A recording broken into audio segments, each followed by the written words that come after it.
Welcome. When you think about Mexico, chances are you picture vibrant culture, amazing food, really warm people. It's a beautiful place. But beneath all that beauty, there's also this undeniable darker side. Especially lately, we've seen this terrifying rise in femicides, women disappearing, being targeted, killed. It's horrifying. Today, we're doing a deep dive into a case that really forced this issue into the spotlight in Mexico. The disappearance and death of Debani Escobar. She was just 18, a law student from Apodaca. And in April 2022, after a night out, she vanished. Her story is heartbreaking, and maybe you've seen it, that eerie last photo of her taken by her taxi driver. It just exploded online, became this haunting image. So our goal here is to try and piece together what happened in her final hours, look at the investigation, using the information we've gathered from our sources. It's a tough one, but important. Absolutely. And Debani's case, while a terrible personal tragedy, it's more than that. It's like a snapshot of this much bigger systemic problem facing women across Mexico. It really exposes these deep issues around safety, accountability, the real dangers many women face every single day. It's not just an isolated incident. Right. So let's start at the beginning. April 8th, 2022. That night, Debani goes out with two other young women. There was Sarai, who she'd known for maybe 4 months, kind of a newer friend, and Yvonne, who she'd apparently just met that very night. Okay, so 11 p.m., they grab a Didi, the rideshare app, heading into Monterrey Center. Their driver drops them near Simon Boulevard, and there's actually shop CCTV footage showing them buying a bottle of vodka. And the sources say they looked in high spirits and of sober mind at that point, just starting their night. They apparently checked out a couple of parties that were, empty before deciding on one at a place called El Diamante in Quinta. So they get another Didi. This time the driver is Juan David Queller. He drops them off around 1:20 a.m., again, caught on CCTV arriving. And Yvonne, one of the friends, she gets Juan David's WhatsApp number, maybe, just in case for later. Yeah. Okay, now this is where things get, really interesting and frankly concerning very quickly. Just 10 minutes after they arrive, 1:30 a.m., that same outdoor camera, it catches Debani leaving the party alone. She walks towards an outdoor pool area. 4 young men walk past her, and it looks like they glance back at her. She goes back to the party pretty soon after, but still. And that small detail, her leaving alone so early, the men noticing. It might seem minor, but it kind of sets the tone, doesn't it? It hints at potential issues, or at least attention on her right from the start, even if we don't know the men's intentions. Yeah. Exactly. Then fast forward to about 3:00 a.m., reports say Debani's behavior starts to change a lot. Witnesses claim she was acting very strangely, shouting, really out of character. At one point, she even locked herself in the men's bathroom. When she came out, she supposedly scolded Yvonne for leaving her alone and just continued to cause a scene. Funny. This is what made Yvonne message Juan David, the driver from earlier, asking him to come pick Debani up. Then, 3:45 a.m. The camera outside catches this really disturbing moment. Debani looks clearly distressed. She's running away from a guy from the party. He catches up and it looks like she actually slaps and kicks him. Then moments later, her friends Sarai and Yvonne show up along with some other people, and there's a smaller group kind of huddled around Debani, almost like they're preventing her from getting away. It's really confusing footage. It is confusing, and that's key, isn't it? The ambiguity. Were they trying to help her calm down, de-escalate, or were they, physically restraining her? It's hard to tell. And given her reported behavior just before this, it makes interpreting that scene really difficult. Help or restraint, we just don't know for sure from the video. Right. Then, 3:54 a.m., Juan David pulls up in his white taxi. There's video from another angle. It shows Debani getting into the taxi pretty quickly. Then you see a guy, maybe the one she was arguing with, and Yvonne talking to Juan David. After that, Juan David and Debani drive off, heading east, away from El Diamante. Okay, next key moment on camera. 4:17 a.m. Another CCTV camera catches the taxi. It's pulled over not far from the party. Debani's in the front seat now, and it really looks like she and Juan David are having some kind of argument, or at least a very animated discussion. Yeah. After that stop, they drive on for just another minute or two.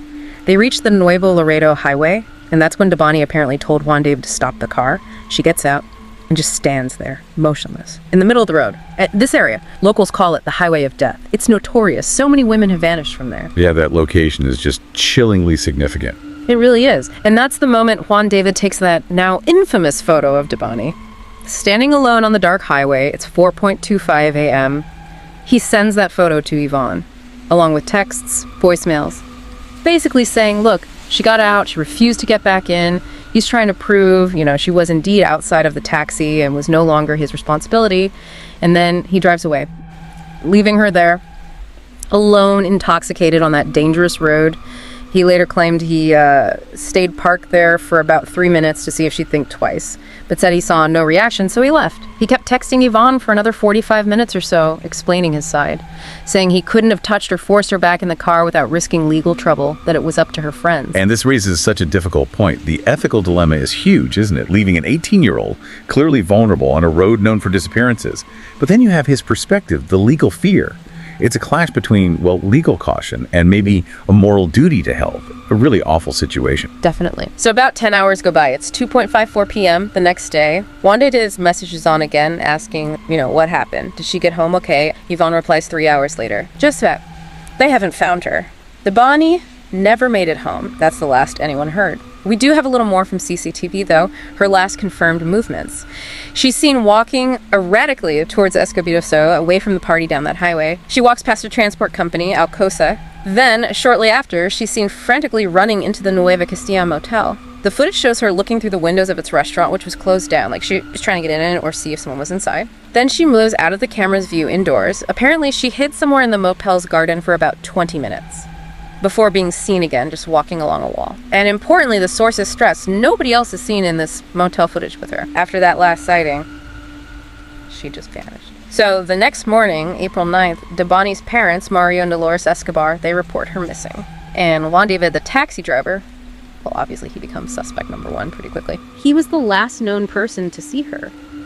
Debani's father, Mario, he was convinced that footage of them pulled over showed Juan David trying to inappropriately grab Debani, and that's where she got out. But Juan David went public, even on national TV, denying everything.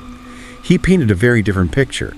He claimed Debani was acting aggressively, totally incoherent, that she was either drunk or high or both.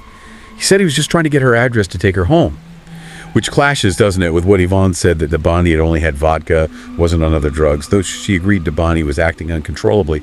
These conflicting accounts just muddy the waters immediately. They really do. So, then began this intense search. 12 days. Investigators, volunteers, everyone searching high and low. These drones, sniffer dogs, everything. Then, April 21st, the grim breakthrough. Police go back to the Nueva Castilla Motel. Why? Staff were complaining about a foul-smelling odor. It was coming from the old out-of-service restaurant, and despite searching the motel grounds before, nobody had checked the restaurant's underground water tank, or cistern, and this place, it wasn't easy to get to, described as inaccessible to the public.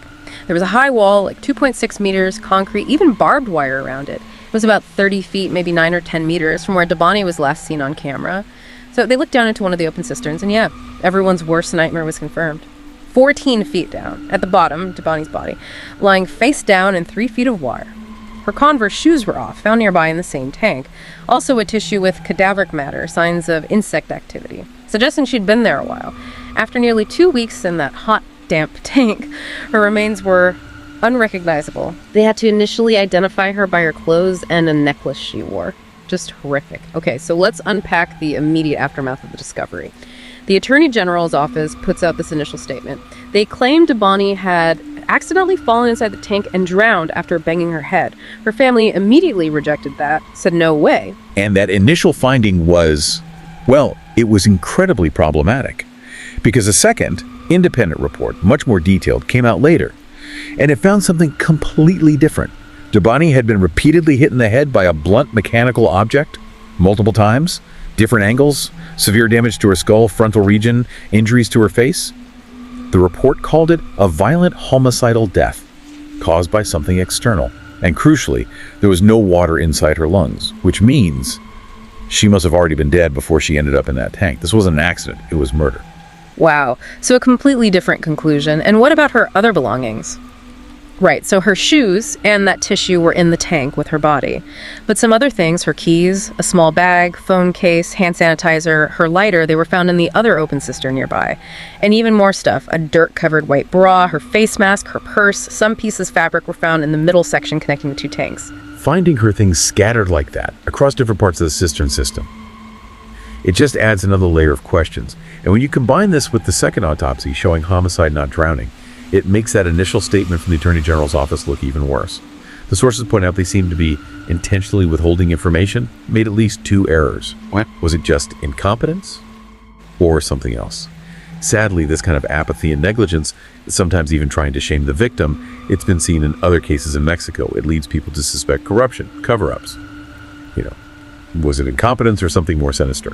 That question hangs heavy. It really does. So, even though we know how she died now, homicide, the who and the why are still missing. Let's look at some of the main theories floating around. Okay, theory 1. Spiking and opportunistic attack. The idea here is maybe someone at the party slipped something in her drink. When it kicked in, maybe that guy she argued with made a move, she fought back the biting, locking herself in the bathroom fits this. Her erratic behavior too.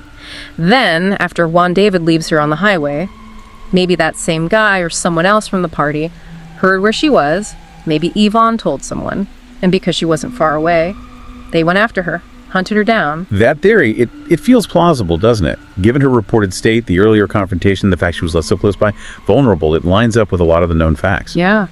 Then there's theory 2, Juan David's direct involvement. This is the one Debani's father strongly believes. He thinks Juan David was trying to assault her in the car, that's why she got out, and that Juan David then followed her to the motel, killed her, and dumped her body. But the counter-arguments here are pretty strong, according to the sources. He wasn't seen on camera following her, and it would be, frankly, a very stupid move. He's the last one seen with her, his car is known. Why risk it? Plus, his messages to Yvonne afterwards, they apparently came across as extremely genuine in their concern. The consensus seems to be he was likely just a taxi driver, caught in a terrible situation, maybe made a bad call leaving her, but wasn't the killer. Okay. And theory 3, an opportunistic killer already at the motel. Since no one was caught on camera following her to the Nueva Castilla Motel, maybe the person who killed her was already there. Given the horrifying rate of femicide in Mexico, it's grimly possible she just randomly crossed paths with a predator, especially alone, intoxicated. She would have been easy prey. So, where does that leave us? Despite the theories, there are just so many unanswered questions, big ones, like what exactly happened at that party? Was it just vodka or something else making her act that way? Why hide for 20 minutes outside that closed motel restaurant? What was she seeing or feeling? How did she even get into that cistern area, past the high wall, the barbed wire? It was supposed to be inaccessible. And how did a killer get to her without being seen on any CCTV? Were cameras not working? Was footage missing? Edited? How did her belongings end up scattered between the 2 tanks in the connecting tunnel, and maybe the biggest one? Why did the authorities release wrong information before her body was even found and stick to the accident theory initially? Exactly. Those aren't small details, they're fundamental gaps. Until those questions get solid answers, getting real justice, fully understanding what happened, it feels impossible. These are major roadblocks. And Debani's story, even before they found her, it just blew up in Mexico. That photo was everywhere, people debating online, demanding answers. When they found her body, it was like throwing fuel on the fire. It starkly highlighted this massive crisis of murdered and missing women, especially in that state, Nuevo León. It's chilling, but during the search for Debani, they found the bodies of other missing women too. Maria Fernanda Contreras, Yolanda Martinez, 5 others just in that same area around the same time. It underscores the scale, doesn't it? It wasn't just Debani. No, and the public outrage was huge. Protesters filled the streets, blocked highways, demanding justice not just for Debani, but for the, quote, tens of thousands killed in recent years, the tens of thousands still missing. It sparked protests all over Mexico. And the statistics, when you hear them, they explain the anger. In just the first half of 2022, remember, 1,600 women reported missing in Mexico. In Nuevo León alone, where Debani lived, 56 women murdered that year by mid-April, 42 classed as femicides nationwide. The average is 10 females killed every single day. And the UN says 95% of these cases go unsolved. It's impunity on a staggering scale. So absolutely staggering. But maybe because of all the attention, Debani's case is getting focused now. Authorities seem to be, or at least say they are, working harder on it. Even the president of Mexico has vowed they'll find who did this. But until they do, her killer is still out there. Debani Escobar's story. It's just deeply unsettling. It's a personal tragedy that ripped open this huge national wound. Yeah. It makes you confront really uncomfortable things about safety, about justice, and it leaves you with this thought, doesn't it? What does it really mean for a society when violence like this happens so often and so often goes unpunished? When perpetrators walk free, what's our role? What's everyone's role in demanding better, not just mourning these tragedies, but actually working to prevent them? It's something we all need to think about. Absolutely. Digging into these complex cases, understanding the details, the systemic failures, It forces us to think more critically about accountability, not just for individuals, but for the systems meant to protect people. Well, thank you for joining us for this deep dive into the source material surrounding Debani Escobar's case. We know it was difficult, but we hope it offered some clarity, a more informed perspective. As always, we encourage you, keep exploring, keep asking questions, keep seeking knowledge. We'll talk to you next time.